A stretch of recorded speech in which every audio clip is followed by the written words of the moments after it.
Hi guys, I'm your CRA tutor. Due to this situation, we thought of doing a small video in how we are going to tackle consolidated P&L. So we'll go to the screen, right? So we are going to think about the managerial level examination. So we are going to focus on how you prepare consolidated P&L in a fast track with one subsidiary, right? So you know that I'm Nazir. So we will go to the agenda. So what are the areas we are going to cover? So we'll quickly go to the agenda. So today our main focus is how you prepare a consolidated basic P&L, that is a parent and one subsidiary, and adjustment of any profits like in the form of retained profits which arose before the acquisition, and how you adjust the non-controlling interest, and how you adjust the goodwill if the NCI is measured at the fair percentage of net assets and the fair value method, and how you account for or adjust for intercompany income and expenses, and how you adjust unrealized profits from inventory in the form of parent to subsidiary or subsidiary to parent, and how you adjust the goods in transit, that is the GIN, and how you adjust the URP both way for parent to subsidiary to parent, and how you adjust the dividend received from subsidiary company. And we'll try to move on with some complex adjustment like what is the deferred consideration adjustment required, and what will be the fair value adjustment required in consolidated accounts. This is from the parent's point of view, and this is from the subsidiary's point of view. And if the subsidiary is acquired during the year, might be after 9 months, after 3 months, after 2 months, or whatever the month, how we are going to adjust this during the acquisition. So once we have gone through the agenda today, so we will quickly move on to a very basic question. So already we know we will apply kind of a method like figures will be added together and presented as it is from one single company. So that is the consolidation technique we have discussed over the period. So now we are going to think about here a parent company's P&L is given, in here subsidiaries P&L is given. So you can see here sale is 150, cost of sales 50, 25, like that. I have given the figures, and the entire profit eventually is 40,000 and 20,000. So what we are going to do in a basic consolidation, we are going to add the parent and subsidiaries P&L and present it as if from one single entity. So next slide we'll talk about how we are going to derive the amount. Assume that there is no any other adjustment. So you can see in the slide, in the screen, in the slide, how we have presented that. Right? So it's a parent sales, subsidiary sales, consolidated sales, parent cost of sales, subsidiary cost of sales, and the consolidated. So likewise, the like figures were added together and presented as it is from one entity. So this is a fully owned subsidiary. So parent's profit is 40, subsidiary's profit is 20. So therefore the consolidated profit is 60. And there is no person other than the parent company own this company. So therefore there is no other non-controlling interest party. So I hope you understood the basic adjustment. So how you prepare a basic consolidated P&L is parent, subsidiary added together and presented as it from one entity. Now sometime in your examination, examiner will give in the context something like retained profit brought forward. So you need to know the date of acquisition of a subsidiary company. So you know any profit prior to the acquisition will be taken to the goodwill calculation, and only profits after the acquisition will be taken to the determination of consolidated retained earning or any distribution they are on fancy here. So keep in mind, any profit prior to the acquisition will not be taken into the consolidated profit and loss in among parent and NCI or anyway, rather it will be taken to the goodwill calculation. So any pre-profit will not be taken to the profit and loss statement. So hope the current year there won't be any issue, but if you have any profit brought forward, right, and you need to know what is the acquisition date profit, and you need to ensure that how this profit to be a portion or it should be taken to the goodwill calculation, and any profit after the acquisition up to the current year, so you need to know how you should distribute among the parent and NCI. Alright, so now we will move into a current year financial statement where NCI arises, right? So now we know the same question I have given for our easy understanding. So the parent's P&L is the same, subsidiary's P&L is same, but here we assume the parent has acquired the subsidiary company 80%. That means the 20% of this is belonging to NCI. So we are not going to proportionately adjust this, but rather as a logical point of view, we will take this profit, we will prorate into 80 and 20, and we will say that amount goes to NCI and the balance amount comes to parent. So now you can see how this profit and loss has been derived from, right? Okay, so now you say parent sales, subsidiary sales, consolidated sales, and you can remember up to this point the profit is same 60. Up to this point the profit is 60, but unfortunately when you come to the parent company, you can see the profit is only 56. So you may ask how we have got this amount. So I can say out of this 20 subsidiaries profit, 20 does not belongs to us, so this is the profit attributable to NCI. So therefore the remaining 16 plus our 40, the total profit for the parent will be how much? 56 rupees. So you can try the similar question where I have tried at 80%, you can try at 70%, 60%, and you can understand how the profit is allocated to NCI. Okay, now we can go to another adjustment. So what is meant by the goodwill? So you know the goodwill is the difference between the investment and the net asset in investment and the NCI in the subsidiary company compared with the fair value of net assets in subsidiary company in a basic understanding. So you know, based on that, the NCI can be measured as a percentage of net asset method, that is the proportionate goodwill method, and you can have the NCI at fair value method, that is the full goodwill method. Accordingly, the impairment of goodwill under this method will be allocated only to the parent. So if we apply NCI percentage net asset method, under this method the goodwill impairment will be only allocated to parent only, right? But under the fair value method, the goodwill will be allocated proportionately among the parent and NCI. So accordingly, we can see a similar question. So when we see a similar question, you can see the same P&L has been given. So this is under the percentage of net asset method. So you can remember the percentage of net asset method, the loss is fully absorbed by parent, right? So if I go through the previous slides, which I want to show you the previous slides, so you can remember here, this is the NCI amount, parent amount is 56. Okay, this parent amount, but if you put the impairment, this will become 55. So that is the logic behind that question, right? So now you can see the question I have given again. So this is the parent profit, this is the subsidiary profit, and now you can see there is another second adjustment I have given. There is 1000 rupees impairment of goodwill. Right, now we'll see the answer, how it has been derived. So you know, it's a simple method of doing line by line.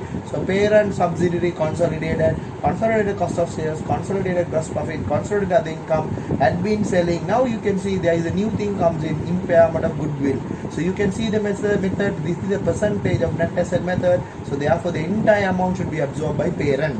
Right, so then we get finance cost, we get the profit. Now instead of 60, we got a profit of 56. Now this 59. Now you can see out of this 59, there is no impact on NCI, the same 4000 rupees. Why? This entire 1000 to be absorbed by parent. So it's a consolidated adjustment which arose in the parent's impact. Right, so you can see earlier it was 56, now it is 55. So therefore, when you do any NCI adjustment and impairment adjustment, what you need to do is, if it is a percentage net asset method, you apply the same method and charge the goodwill only to the parent's profit. If it is the percentage of net asset method, the fair value method, when you see, now I have changed the method. This is what method? The fair value of net asset method. Now you can see the earlier example which I told you, the parent suffered a loss of 1000 rupees. Earlier it was 56, now it is 55. Parent suffered a loss of 1000 rupees. But under the fair value method, this 1000 rupees will be proportionately adjusted among the parent and subsidiary. More or less the presentation will be the same, but the allocation will be different. So we'll see into the question how it is allocated. So now you can see the parent is the consolidated sale is under 50 and gross profit is 75, and all these adjustment has gone up to this point is gone. Now see, this is 59. Earlier example also, let me take you through the earlier example. Earlier example is also 59. Current example is also the 59. But what is the change? We need to understand the change. So what is the change? Here NCI was proportionately absorbing a loss of 2000 rupees. So you will ask how I got the 2000 rupees reduction. You can see I have given the working. Subsidiaries profit is 1000, but the loss should be absorbed by both of the parties. This is the impairment, so which is 1000, so it becomes 19,000. So 20% will be 3,800. Now you can see parent from 55, they have grown 55,200. So there is a growth of 200. Why? NCI has suffered the loss also. So this is the fair value method. So I have given a small illustration to say, right, under the under the normal method, you can see under we have given a small comparison. You can observe the profit under percentage net asset method. What we were discussing is now under the percentage net asset method, parent has 55,000, and the fair value method, parent has 55,200. So you can understand under the fair value method, so the 200 saving was from the allocation of impairment to whom? NCI. So that is the stand difference under the percentage of net asset method and the fair value of fair value method. Right. So when you are doing a question, obviously this is a basic adjustment. So you need to understand how the goodwill is, how the allocation or the impairment of goodwill to be accounted, and how the method or the measurement basis we use to measure the NCI. So we'll go to the next adjustment. The next adjustment is intercompany income and expenses. So we already know any intercompany receivable and payable should be eliminated when preparing consolidated accounts. So we are always, I want to stress and assume we are doing only basic adjustment, no complex adjustment as such. So if I want to revise you the balance sheet consolidation, I told you any intercompany receivable and payable should be eliminated when preparing consolidated account. Similar concept we can apply here. Any intercompany income and expenses should be eliminated when preparing what? Consolidated account. So I have given a worked out example in the next slide, so you can observe the next slide. So what you can see here, there is a rent income of 2,000 rupees and there is a rent expenses of 2,000 rupees. So you can see rent from B, that is subsidiary company, rent to A to the parent company. So assume that A is the parent company and B is the subsidiary company. So in the exam it can be in any form, might be intercompany in sales and purchases, intercompany interest income and interest expenses, intercompany rent income, rent expenses, so anything in the form. So what you need to understand is if the amounts are equal, you need to eliminate that when we are preparing the consolidated account. So you can see I have given the same example continued. Assume that the parent has 80% of the acquisition on subsidiary company and goodwill has been impaired by 1,000 rupees. That's the fair value method. So you know this should be proportionally allocated, and the rent represent intercompany item. So you know when you are preparing consolidated account, the paramount important is this 2,000 rent should be eliminated against this 2,000 rent, right? So we'll see the next slide quickly. There is a worked out answer. Sale is the same, cost of sale is the same, gross profit is the same, other income is same, but this rent income goes off against this rent expenses. The key important thing when you are preparing consolidated account, please add like this, right? That is your horizontal way of adding. Then you do the vertical calculation, right? So for example, if I want to say, if you want to calculate the profit like this way, 48 plus 28 and say 67, then there will be a confusion, right? So then what you need to do is you need to put all the adjustment and get these figures first, the horizontally, then you can cast the vertical compound profit. That is a very key paramount one. So you can see the same sales, same cost of sales, same gross profit, but the rent income goes off against rent expenses, and again there is an impairment of goodwill. So it's a fair value method, you can see. So as there was a rent expense, you can see as there was a rent expense, it has come down to 18,000, nothing else. And it was 20,000 because of this rent expense, it became 18,000.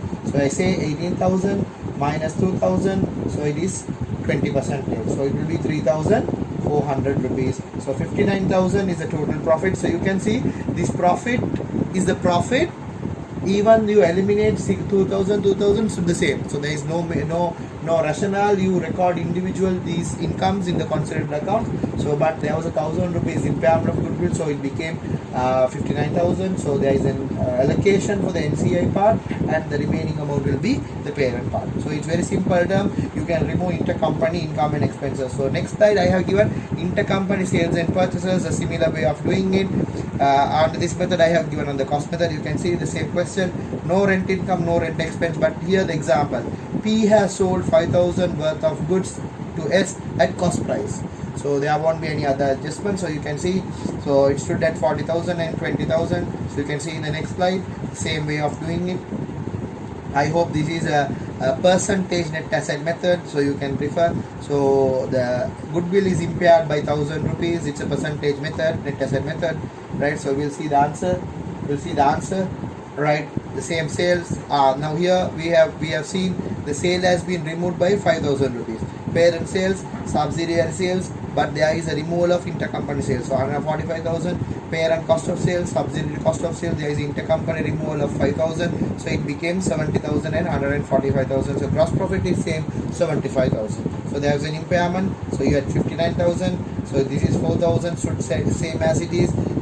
This is under percentage net asset method, so you take in subsidiary profit and apply NCEI, and then you get the parent's profit.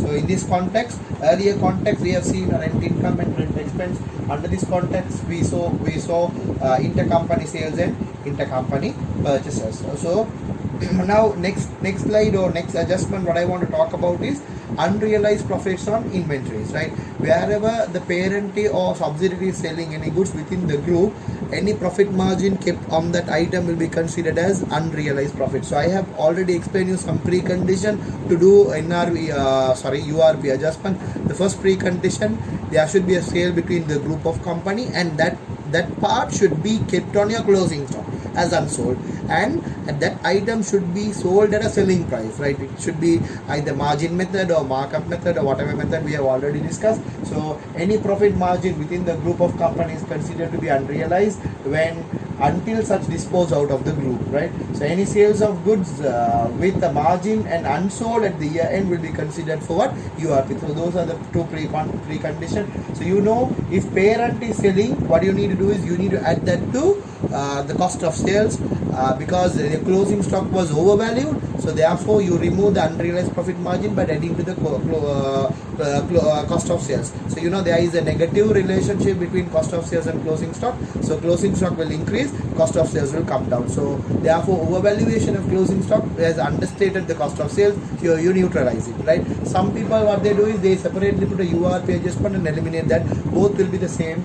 You can either try it, but might be I have done it in the way that we adjust the URP amount to the cost of sales, right? So if it is the parent amount, you add that amount, calculate the amount, add it to the cost of sales. If it is subsidiary, you always should remember, whenever the subsidiary is doing the business, there is two parties involved, parent and NCI. So it should be proportionally allocated.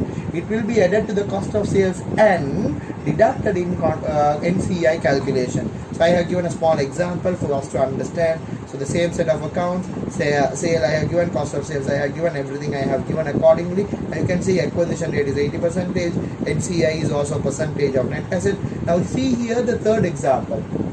We sold 1,000 worth of goods, 1,000 worth of goods to S at 1,200, and such were unsold. So there is an unrealized profit margin of 200.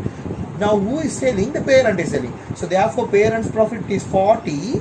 You want to remove that 2,000 rupees, so it will become 39,800. So why don't we should do it by adding this 200 here. So I have given you the example how we are going to derive the answer. So parent sale was correctly stated, but parent's cost of sale was understated. So you need to neutralize it by adding that. So it's 75,200. So you get the gross profit, you get everything, you get impairment of goodwill, you get the same 4,000 rupees. Now you can see here it is only 54,600.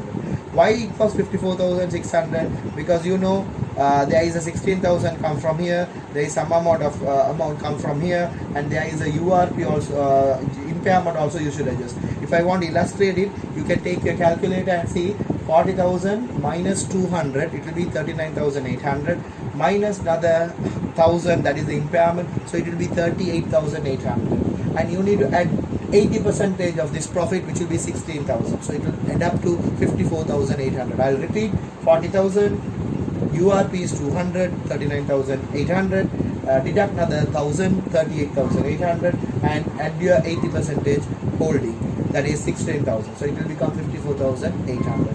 And if it is the subsidiary to parent, the same example, if it is the subsidiary to parent, you know this will have a same impact, but the NCI will change. Why NCI is changing? In this context, the amount of 200 will not only allocated from the parent, but also will be allocated from NCI. Now you can see the same way the answer I have derived. Same amount of sales, see the cost of sales, and the gross profit is same. Everything is same. This is up to 58,200. Now you can remember earlier this was 4,000.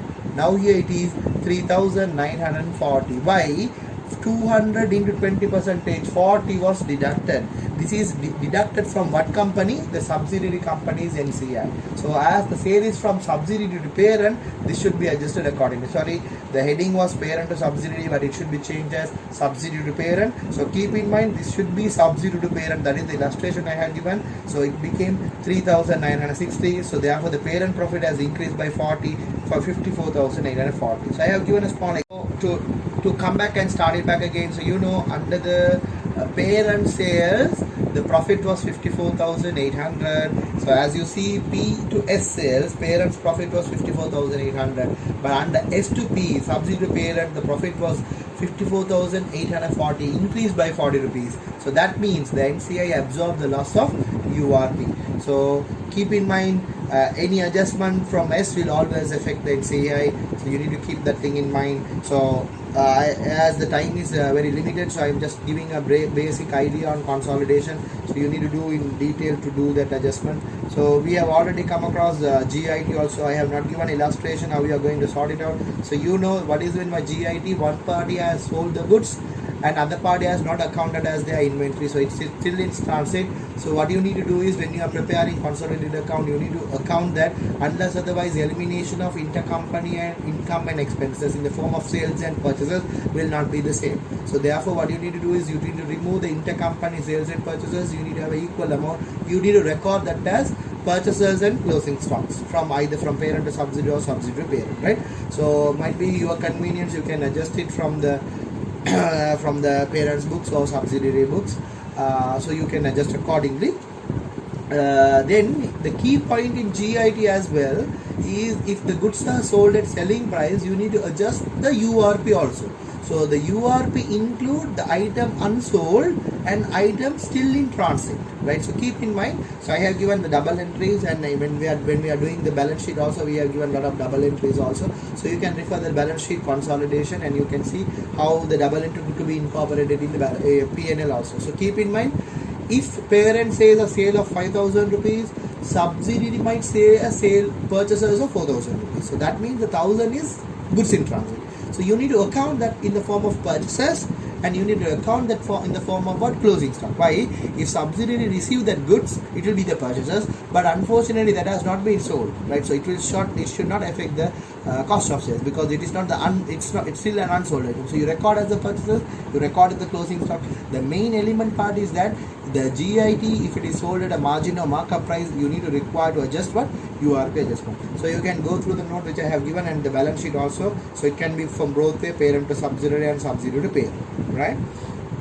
This is the key point, as the above will form part of closing stock at selling price. Generally, we need to always adjust URP as illustrated in the above example, right? So GIT also, by default, GIT you need to do a URP adjustment because it's still an unsold by default, and the condition is that it should be at selling price, right? So I have explained that, and might be we'll go to the next slide also. So next slide is also another URP adjustment of PPE. So the difference between PPE to inventory, PPE is some of the PPE are depreciable asset.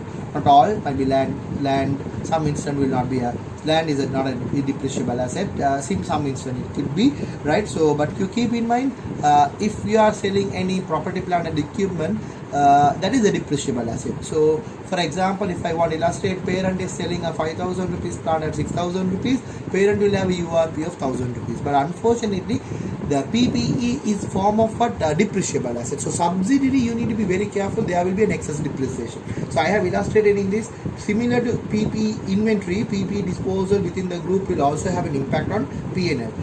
But keep in mind, as PP will have two impact. One end, you will not see a URP in the form, you will see a disposal profit on one person. The person who is selling will have a disposal profit.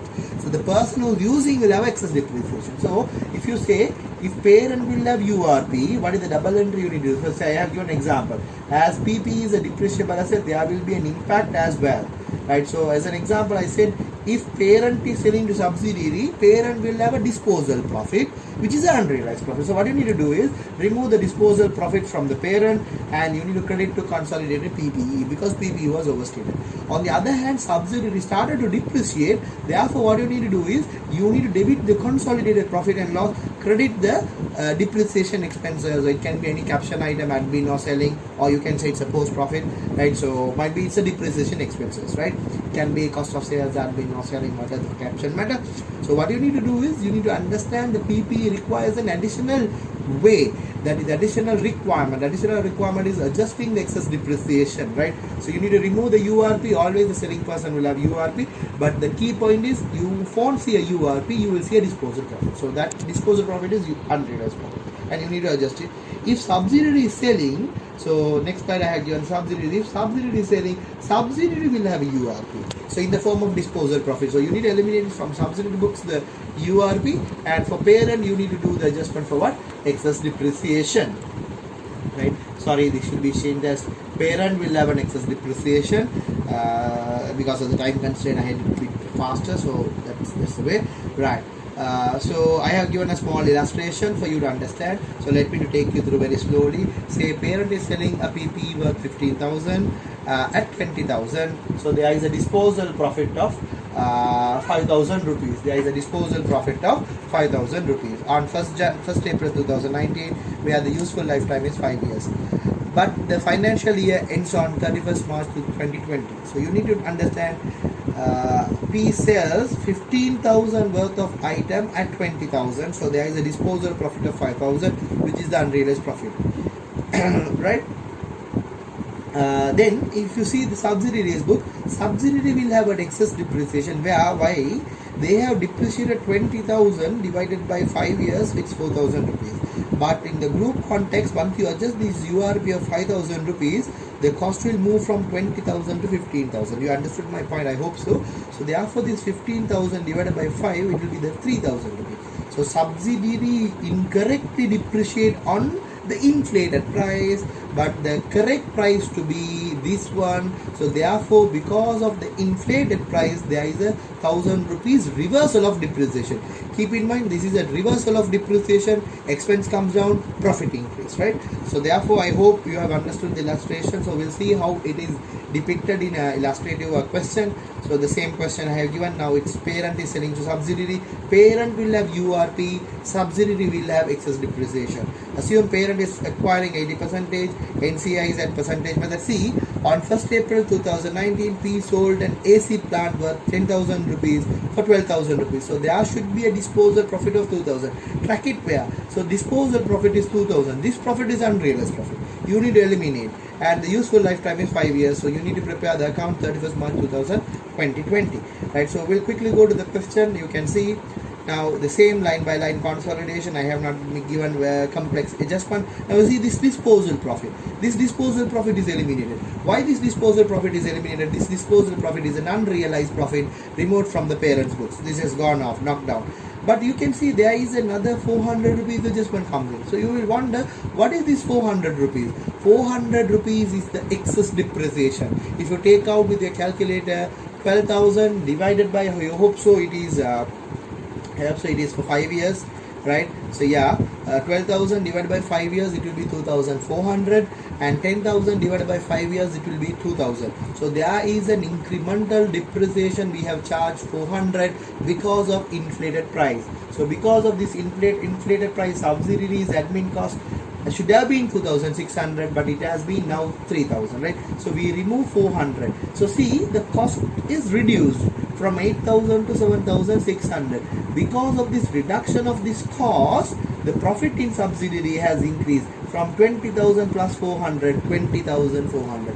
This, whatever you do adjustment for subsidiary will affect NCI as well. So you can see there is a disposal profit elimination. It goes off, knocked off, 0, and you can say there is a cost reduction because of excess depreciation, 7,600. The benefit also given. So therefore it goes to 4,080.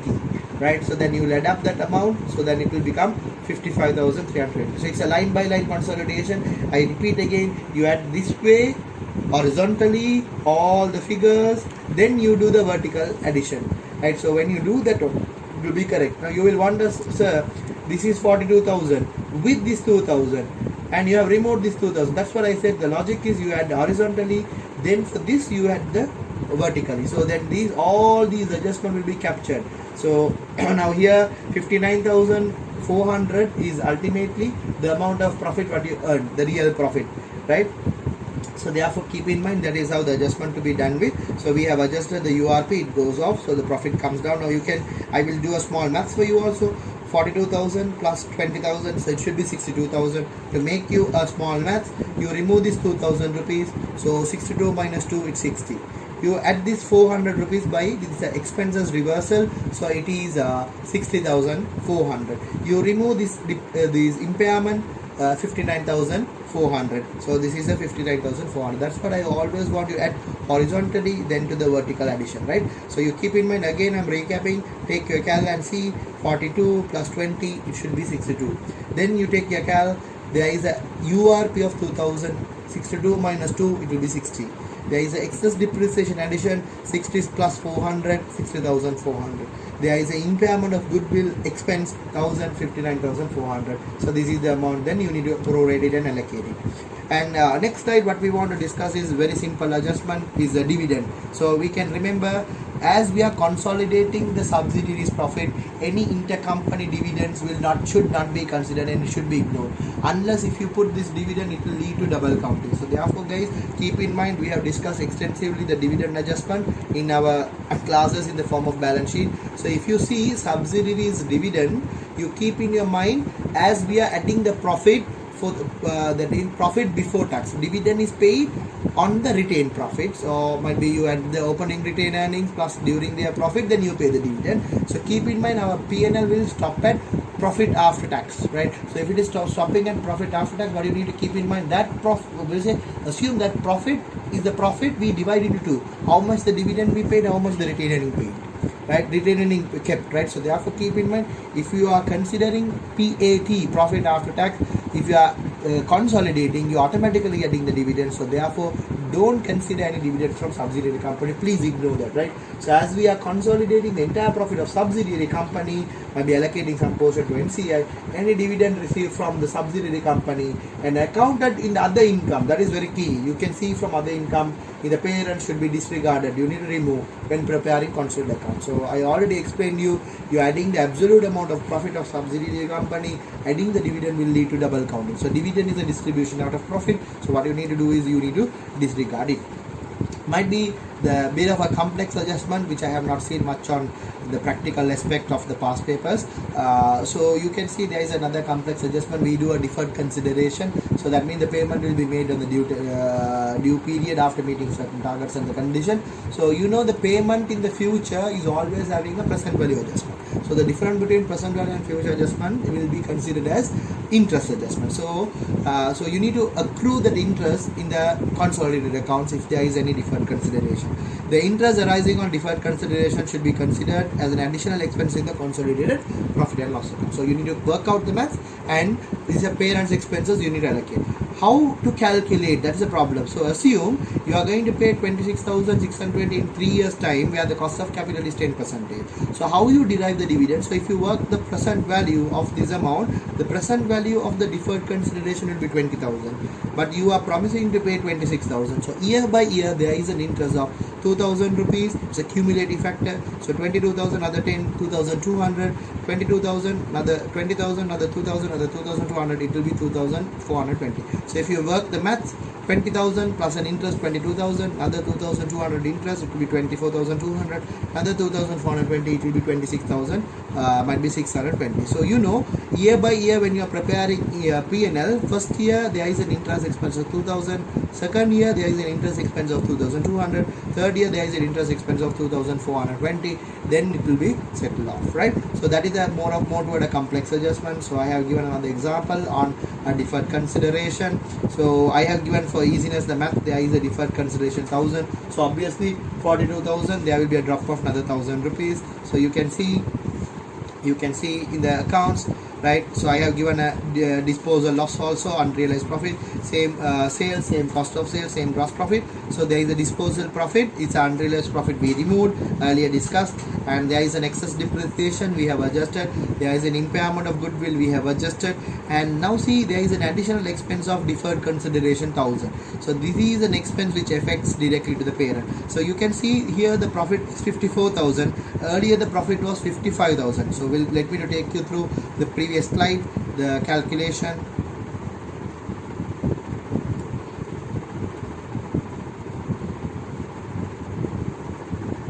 Sorry, let me to take you through. Right, so earlier example you can see here it is 55,320, right, without the deferred consideration. So let me just quickly glimpse through and change it to the next slide. Now here it is 54,320. So you guys understood the 1,000 rupees directly charges deferred consideration affects the parent's profit, right? So might be there is another complex adjustment comes in. This is generally tested in the exams, fair value adjustment. So you know, whenever you fair value the subsidiaries net assets, right, it will affect either kind of an asset.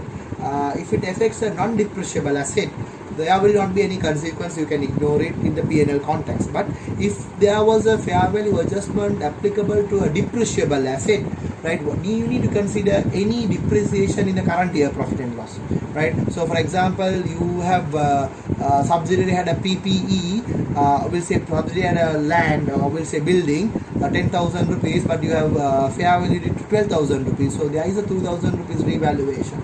If there is a depreciation, you need to allocate the depreciation based on the 2,000 rupees as well. So generally in the examination context, the subsidiary will not depreciate on that fair value adjustment. So you need to include the depreciation. There will be an incremental depreciation. So keep in mind, any depreciation adjustment you do in subsidiary will affect NCI as well. So if we know the fair value adjustment in subsidiary, then we need to consider whether the asset is depreciable or not. Not depreciable, you can ignore it. If it is a depreciable asset, then you need to provide additional depreciation, and that will affect the NCI also. So very simple kind of explanation I have done. You need to go through in detail. So I have given the same example, but I have added another depreciation one. You can see same P&L.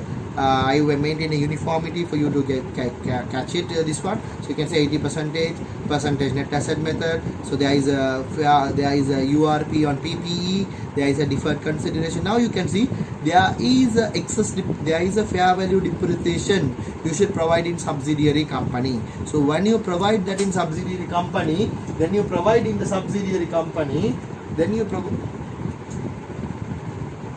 so when you provide that in the subsidiary company, there will be an impact to the profit and loss as well. So we'll go to the answer and see how it affected. So I have given a detailed working.